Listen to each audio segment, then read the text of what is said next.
All right, guys, welcome. Today I'm with Orpheus and Jack. We are down in Buenos Aires, and maybe a bit of a background to yourself, where you're kind of working on what you're Sure. doing. So I have a Twitter account, Disco Orpheus. That's where I post the majority of the time, and then a small Instagram account, but it's not as I don't focus on it as much. I have a business which allows me to travel and work at the same time, which is really nice. Yeah. And I mainly on my Twitter account write about like history, philosophy, esoteric stuff, general kind of like political our guy kind of vibes. And I've been around on Twitter for a while, 5 years. Yeah. And if I'm not mistaken, you guys have a business project that you guys are collaborating on as well. Yeah. So me and Jack, we have a jewelry business, which is also a health business. We developed a technology using frequency and quantum energy, and we developed a material through a scientific procedure, and we put it in like a necklace pendant that basically beams vibes at you, which make you feel good. But we got it scientifically proven. We sent it off to a lab in Germany. It shows like it increases your cellular vitality, reduces. It's all about the Vril, guys. It's all about the Vril. It's a Vril. How many Odyssey videos do you have to watch to get to this level of? You've got to know. You've got to know the code. Yeah. So one thing that's interesting to me, your background. You grew up in the UK. Yeah. Right. But originally, your family comes from in the south of Africa. From Rhodesia. Yeah. Rhodesia. Zimbabwe now. Zimbabwe. Yeah. Now. Yeah. Maybe tell me a little bit about that. Like, what sort of was your family's connection there? Okay. And why did they end up leaving? So my grandfather went after, like at the end of the Second World War, came back to England. Post-war, everything was destroyed and very few opportunities. And so then he emigrated. He was an engineer. Civil engineer, like building bridges and roads and that kind of stuff. So he emigrated to Rhodesia in the 50s, or the late 40s, like 46, 47. And my grandmother went separately, maybe a few years later, and met him for the first time out there. So they didn't know each other beforehand. Yeah. And they got married. And then my mum and my uncle were born in Rhodesia in like the late 50s, early 60s. And so they lived there up until the early 70s. So they left before, like in total, they left at the time of the Bush War, which I believe was 78, 76. The Bush War was the war between the Rhodesians and the communists coming in from Mozambique to the north, who were funded by the British, the Americans, the Israelis. It was the Americans were the ones funding the communists. Yeah. Yeah. How did that doctrinally or make sense for the West to do that? Because obviously at that period of time, their number one enemy was the communists, so to say, on the surface. Because realistically, Rhodesia was the biggest threat to the new empire projects. So the UK's empire was winding down. And gave up, it won a war and then gave all its assets away. And the reason they say is because those assets had to be given away to pay off the war debt to the Americans, the bankers, and Wall Street, And then, but Rhodesia was the breadbasket of Africa. It was the most successful country. There was a period in time where basically South Africa wanted Rhodesia to join them. And Rhodesia had an election or a decree, like a governmental decree, to kind of stay separate. And then they were asked, or they were basically like told by the British government that you have to disband your country. We're giving away all of our colonial assets back to the Africans and what have you. And Rhodesia needs to do the same. So Ian Smith, who was the Prime Minister at the time, he and the rest of the Rhodesians basically said no, and they fought for their own independence. And Ian Smith thought he would be able to do it diplomatically. Yeah. So he was in talks with the Americans and the British to be able to, basically have Rhodesia as its own nation, separate from South Africa, separate from the British. And if that would have happened, it would have been like the shining example of a successful European country in like another continent. And the Americans didn't want that. The British didn't want that. I mean, the British and Americans were talking like the politicians, basically. Yeah. Like the occupied government. They didn't want it. Yeah. And then the Soviets just wanted global communism. Yeah. So they didn't want it either. Yeah. Why was this idea of like a successful former colony such a threat to, I guess, the Western imperialistic powers that be? I would say because they fundamentally don't want anything out of their control, especially something that's built by like other white people, essentially. Yeah. Hardworking people also. Yeah, extremely hardworking. Really well organized. And especially after this timing of the Second World War, where you don't want to let anyone go out of their grip. Yeah. You don't want that. Yeah, like winning the Second World War was basically winning the new empire hegemony for the next 100 years. So Rhodesia would have fallen outside that plan, and then if Rhodesia existed now, people would be emigrating there from Europe. Yeah. It would be like Yeah. and that's just not allowed to have something successful, white and powerful that didn't exist within the confines of the Nuremberg confines, like the way that they. Is it bigger than British Island? Yeah. Yeah, it's Landmass. landmass. Or maybe it's the same, but it's bigger. And it was really successful, it was beautiful, it was the bread basket, so they were able to feed not just their own country, but also like other countries as well. And then, my mother she left to go to school in England before the war broke out. Yeah.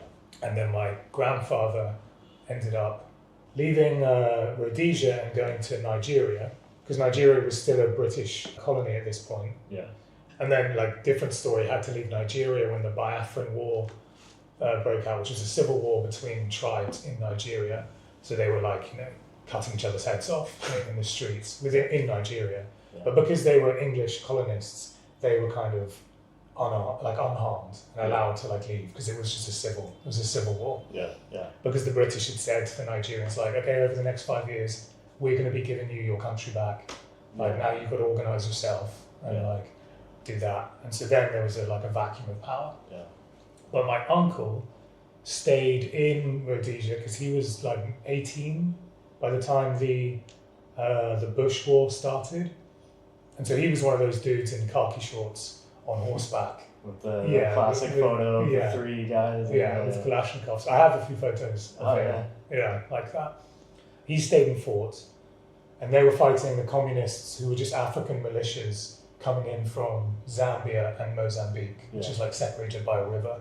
Yeah. So they come in there, and they were just getting dominated by the Rhodesians. Yeah. Because the Rhodesians were also the best soldiers. They had a group called the Selous Scouts, who ended up training SAS, special forces in various Western countries. Yeah. The French Foreign Legion, I believe, were also trained by the Selous Scouts. Yeah. They were the most legit at militia warfare. Yeah.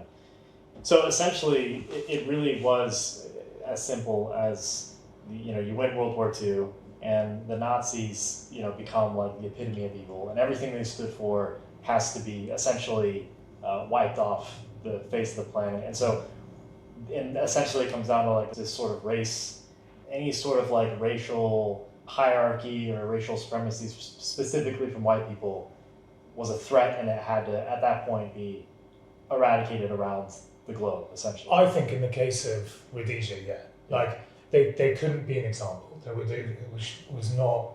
were not allowed to be this example of something that was highly successful, industrial, with no control over the unified global banking government system that now runs Europe, for example. Yeah. That's what I think. Yeah. But maybe more practically, the British wanted essentially to harvest as much money in resources from the Rhodesians as part of their ability to pay the Americans. Mm. So like in a financial sense at the time, Yeah. they were like, because that's what they were doing with the rest of the colonies. Like all those assets that they had, they basically sold them off to the Americans, but really to like the owners, And what was like the financiers. the perspective of the Rhodesians? I mean, if you know at this time, like, were they all these like hyper racist, like race realists, or were they? Because some of them, even to this day, maybe aren't all like fully, I guess, like race built on the situation. They're definitely race pilled, but they weren't like brutes. They weren't. They understood in terms of systems, like the Zimbabweans, like the Africans, they can't run their own systems, in complex systems. They're not at that level. Yeah. And we understand that. It's like if I was a Rhodesian, they'd be like, well, I understand that, but like they can still live harmoniously with us. Yeah. If these structures are understood and the hierarchies are understood, and that's actually how it worked, and it worked really well. Yeah. Everyone was fed well, like lots of people had jobs, and obviously people know about what happened when Rhodesia became Zimbabwe and Mugabe like took control.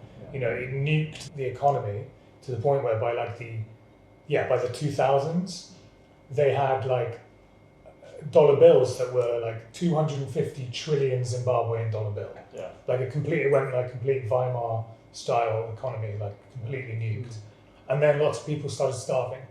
Yeah. Because the farms weren't populated anymore, because Mugabe just claimed all the farms from the white farmers, the white Rhodesian farmers. There's still a few farms that still exist, but it's basically like, even today, like they're just about running because the government constantly wanting to basically claim their land. And in the same way that's happening in South Africa. Yeah. But what happened in Zimbabwe and Rhodesia was like the prototype of now what's happening in South Africa. Yeah. So growing up and like hearing these stories from your family, is there like a sense of like what is the feeling of that epoch? Is it like, do Rhodesians now have a bunch of resentment towards, they feel like they were wronged in that whole circumstance, or what was it like growing up and their perspective? I think now they more think about actually white Rhodesians who live there now, which is a small percentage. Yeah. And they're generally... How many of them left, do you know? I don't know, but they're generally just work in the farming industry. They have private farms that they own. Yeah, they're just there and trying to keep their farm going. I'm not sure how they think about what happened 40 years earlier, because, you know, my grandparents are dead now. No. Definitely people who would have been higher up in the government, like my grandfather was working for Ian Smith, so like he had a more like keen eye on it. Yeah. But a lot of them left, and I think now they just, like your average, same with South Africans, if they can, they like go to school abroad, unless they're like really good at rugby or have some sort of not power, but you know, mobility within these countries, they stay. Yeah. But a lot of them go and work in Europe, in London, or places like that. Yeah. And I don't necessarily know if they think about it so much anymore. Yeah. Have you gone to Rhodesia yourself? Yeah. Just recently. Yeah. Okay. Yeah, I went to South Africa and Rhodesia and Namibia.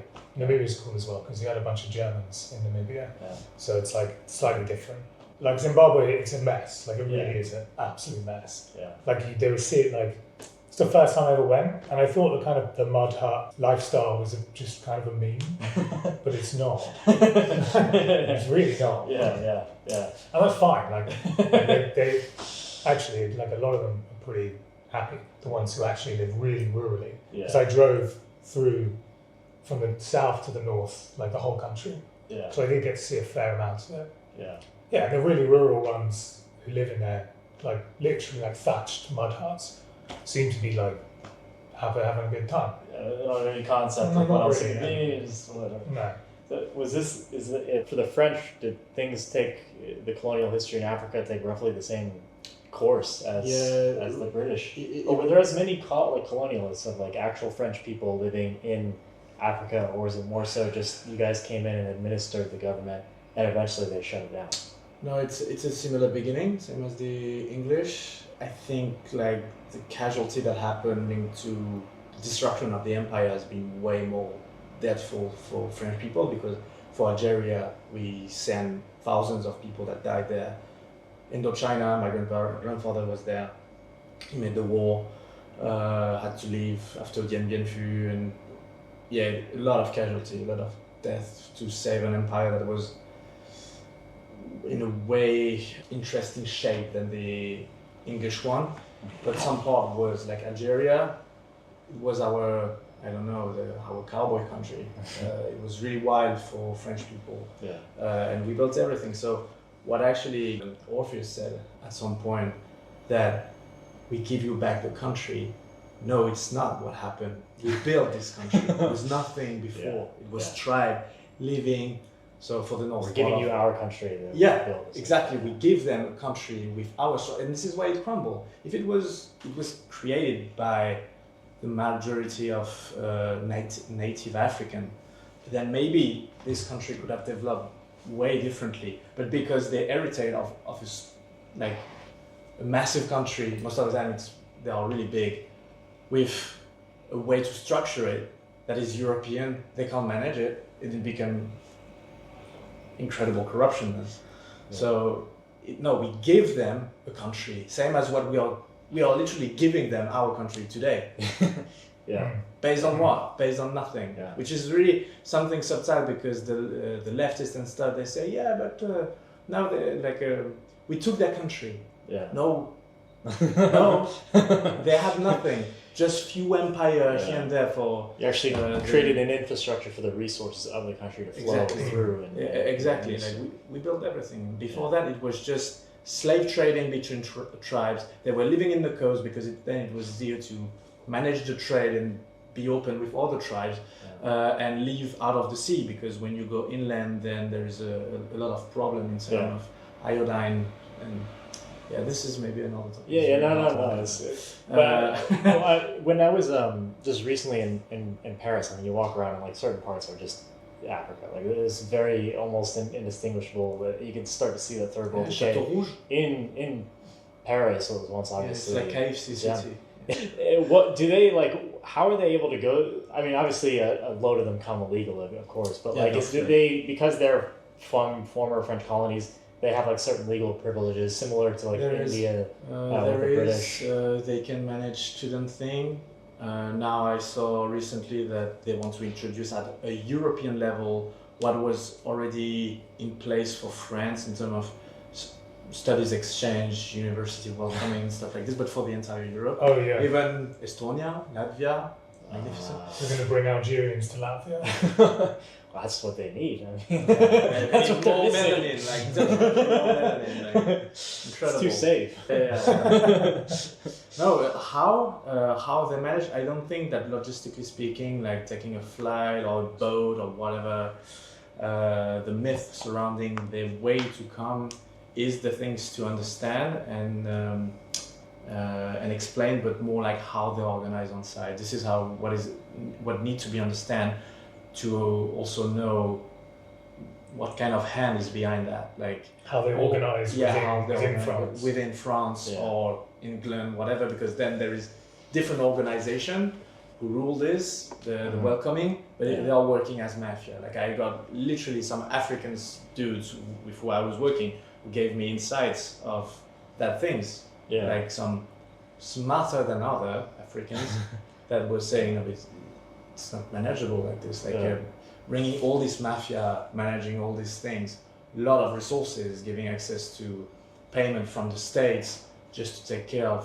some people who don't know how to read and stuff. And there is not that much of families in the end. There is many, a huge number of young masculine figure, family here and there, but it comes later on, and the problem nowadays is that the native European are so brainwashed that they even start to mix with them, which is outrageous. And I think one of the things about France that a lot of people don't realise is the immigration into France started happening like way earlier.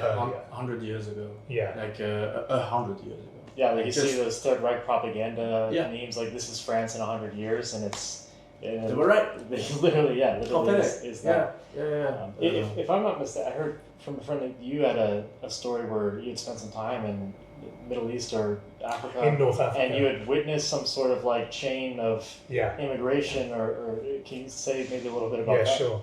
I was working in Tunisia as a journalist.